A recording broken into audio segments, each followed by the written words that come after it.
नमस्ते, नमस्कार, सलाम, प्रणाम, दंडवत बंदगी। इससे पहले आप सभी ने सुना कि किस तरह कबीर साहब अवध के राजपूतों को, जो पहले राजपूत थे मुसलमान बन गए, फिर उनको आर्य धर्म में लाए, हिंदू बनाए, सभी को वैष्णव बनाए, सत धर्म का उपदेश दिए। इसके बाद प्रयागराज आए, राजा बिरदेव सिंह के द्वारा सम्मानित हुए। अब आइए आगे सुनते हैं कि कबीर साहब के यहाँ किस तरह का भंडारा हुआ, कैसे कैसे भंडारा हुआ, उसमें ब्राह्मण लोग क्या षड्यंत्र रचे और किस तरह संत लोगों को आमंत्रित किए। इससे पहले आप सभी से अर्जी, निवेदन, विनती, प्रार्थना है कि सब्सक्राइब कर देंगे, लाइक कर देंगे और ज़्यादा से ज़्यादा शेयर कर देंगे, जो सभी श्रद्धालुओं को सुनने को मिले। साहेबंदगी, साहेबंदगी, साहेबंदगी। जब देश विदेश चारों तरफ सतगुरु कबीर का मान प्रतिष्ठा और बढ़ गया, तो वहाँ के मौलवी, पंडित, सन्यासी, ब्राह्मण, जो सतगुरु के विपक्षी लोग थे, किस तरह षड्यंत्र रचे। इस बात को देखकर बचे हुए शाक्त एवं ब्राह्मण लोग पुनः जल उठे और बोले कि देखो, कबीर तो शंकर से भी अधिक सम्मानित हो गया है, पहले की अपेक्षा इसका अधिक सम्मान बढ़ गया है, चलो पुनः इसके लिए षड्यंत्र रचा जाए। ऐसा कहकर ब्राह्मणों ने 4 अपने सगे संबंधियों को बुलाकर सिर के बाल मुड़वा दिए। इसके बाद सुंदर वैष्णव का रूप बनाकर तुलसी दल देकर चारों दिशा में उन्हें भेज दिया और कहा कि 80 कोस तक जितने साधु, सन्यासी एवं ब्राह्मण मिले, उन सभी को निमंत्रण दे देना। उन लोगों से यह कह देना कि श्री कबीर जी माघ की बसंत पंचमी के दिन बड़ा महोत्सव कर रहे हैं, इसलिए उस दिन आप लोगों का आना नितांत आवश्यक है। विरोधियों ने माघ मास के प्रथम पक्ष की 9वीं तक सभी को आमंत्रित करने को कहा था। वे चारों छिन्नवेशी लोगों ने वैसा ही किया जैसा उनके निर्देशकों ने उनसे कहा था। चारों तरफ तुलसी दल बांट दिए गए और उन लोगों से कहा गया कि महाराज, समय का स्मरण रखना, भूलना नहीं। आप लोग अपने सगे संबंधियों तक भी इस निमंत्रण को पहुंचा देना। प्रातः होते ही आप लोग बसंत पंचमी के दिन आ जाना, क्योंकि उसी दिन कबीर जी आप लोगों की बाट को देखते रहेंगे। एक पत्र दिखाते हुए कहा कि देखिए, उन्होंने यह पत्र दिया है जिस पर उक्त तिथि अंकित है। इस प्रकार संतों ने उन धूर्तों की बात को सत्य मानकर तुलसी दल को ले लिया। उनकी धूर्तता को वे संत नहीं जान सके और उन्होंने उसी दिन काशी की यात्रा प्रारंभ कर दी। इधर प्रपंची लोग बड़े हर्ष के साथ घर आए और आपस में उक्त बातों को कह कह कर बहुत मगन होते रहे। परस्पर लोग कहने लगे कि चलो, कबीर का खूब अपमान होगा तथा अन्न जल न मिलने पर संत लोग उसको शाप देकर नष्ट कर देंगे और तब हम लोगों का सिर दर्द सदा के लिए दूर हो जाएगा। हम सब शांति पूर्वक जीवन यापन करेंगे। ऐसा सोचकर अपने अपने घरों में आनंद मनाने लगे। उधर बसंत पंचमी के दिन निमंत्रित संतों की भीड़ आनी शुरू हो गई। उन लोगों की भीड़ की गणना उसी प्रकार नहीं की जा सकती जिस प्रकार वर्षा ऋतु में पानी की बूंदों की गणना नहीं की जा सकती। यहाँ नाभादास जी कृत भक्तमाल का कवित है। उन्होंने लिखा है, होए के सिखाने दिज निज चारी विप्रन के, मुरनी मुरायो बेश सुंदर बनाए है। दूर दूर गाँवें नी में नाबनी को पूछी पूछी। नाम ले कबीर जी को झूठो न्योत आए हैं। आए सब साधु सुनी ये तो दूरी गए कहूँ चहूँ। दिशी संतनी के फिरे हरिधाए हैं।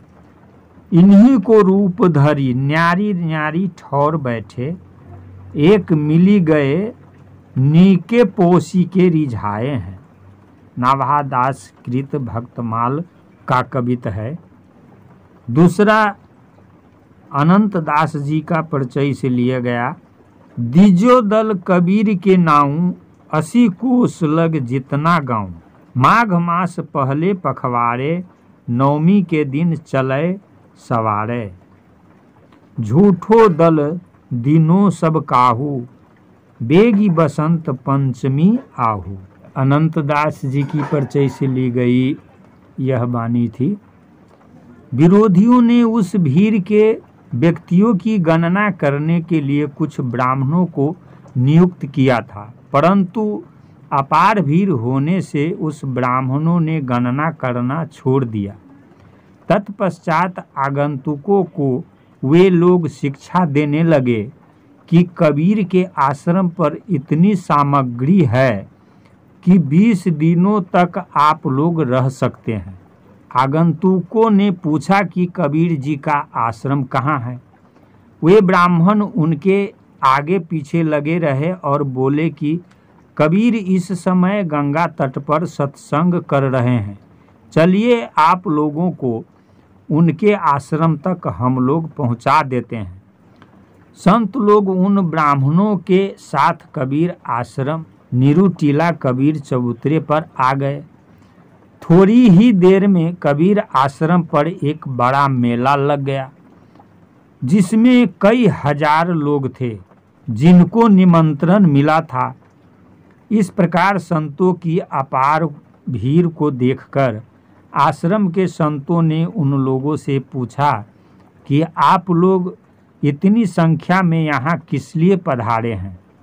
आगंतुक संतों ने कहा कि हम लोगों के यहाँ कबीर साहब का निमंत्रण गया था कि बसंत पंचमी के दिन हमारे यहाँ भंडारा है, इसलिए आप लोगों से निवेदन है कि उस दिन आने का कृपा करना। इसी कारण हम लोग आए हुए हैं। देखिए कबीर जी का भेजा हुआ यह पत्र और तुलसी दल। इस प्रकार संतों की बात सुनकर आश्रमवासी संत चुप हो गए तथा छिपकर वहां चले गए जहां कबीर साहब लोगों को उपदेश दे रहे थे। उनसे इन सारी बातों को संतों ने कह सुनाया।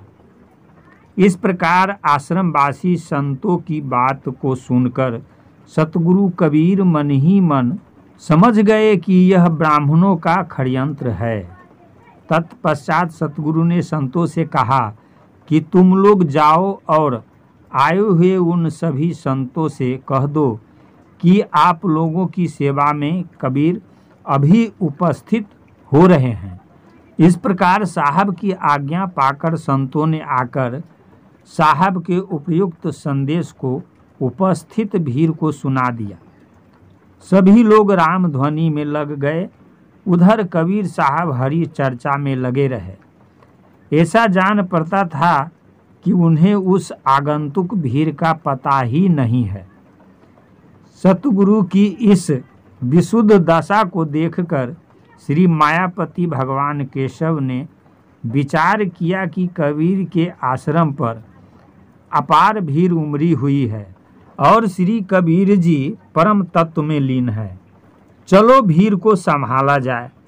श्री लक्ष्मी जी को भगवान ने आदेश दिया कि तुम दासी का रूप धारण कर सैकड़ों रूपों में हो जाओ और मैं भी सैकड़ों कबीर के रूप में हो जाता हूँ। चलो कबीर के आश्रम पर बहुत भीड़ एकत्र हो गई है। श्री भगवान केशव ने सतगुरु का रूप धारण करके साथ में जगत जननी को लेकर अनेक प्रकार की भोज्य सामग्री छकड़ों पर लाद कर कबीर के आश्रम पर उतार दिए और हजारों कबीर होकर प्रत्येक साधु की सेवा में लग गए। उधर जगजननी माँ लक्ष्मी दासी बनकर सैकड़ों रूप धारण कर भोजन बना रही है। आगंतुक संतों को यह जान पड़ता था कि श्री कबीर जी सबकी सेवा कर रहे हैं। जिसकी जो इच्छा है और जो जिस वस्तु को मांग रहा है वह उसी वस्तु को पा रहा है। वहाँ किसी को अन्य वस्त्र की कमी नहीं थी। सभी के सामने सोने की थाली और सोने की कार्निका दिखाई पड़ने लगी। ऐसा लगता था कि यह मृत्युलोक नहीं बल्कि इंद्रलोक है। इस प्रकार चहल पहल के साथ 5 दिनों तक भंडारा चलता रहा। सभी लोग जय कबीर कहते रहे। उधर सतगुरु कबीर ने अपने ध्यान में देखा कि मेरा वास्तविक रूप धारण कर श्री हरि आकर मेरे नाम पर संतों की सेवा कर रहे हैं। अतः कबीर गंगा तट से उठकर यहाँ आए और श्री हरि केशव से मिले। भगवान केशव कबीर को गले से लगाकर आंसू बहाने लगे और बोले कि कबीर, मैं तुम्हारे बस में हो गया हूँ। तुमने मुझे अपने बस में कर लिया है। साहब ने कहा कि हे प्रभु, यह सब आपकी लीला है। आप अपने भक्तों पर बड़ी कृपा करते हैं, सदा उनकी देखभाल करते हैं। कबीर की इन बातों को सुनकर भगवान श्री हरि ने कहा कि यह सब आपकी महिमा है, जो मुझे बुलाकर संतों की सेवा करने का अवसर आपने दिया है। श्री हरि ने कहा कि आप और मैं एक ही हूँ, केवल देखने में 2 रूप हमारे और आपके लगते हैं। हे कबीर, जब मैं मनुष्य का रूप धारण करता हूँ तो मेरा सारा कार्य मनुष्य जैसा हो जाता है। इसलिए भक्त और भगवान में कोई अंतर नहीं होता है। जो भक्त है वही भगवान है। यहाँ कुछ साखी ली गई है गुरु ग्रंथ साहिब से। कबीर मन निर्मल भया जैसा गंगा नीर, पाछे लागो हरि फिरही कहत कबीर कबीर।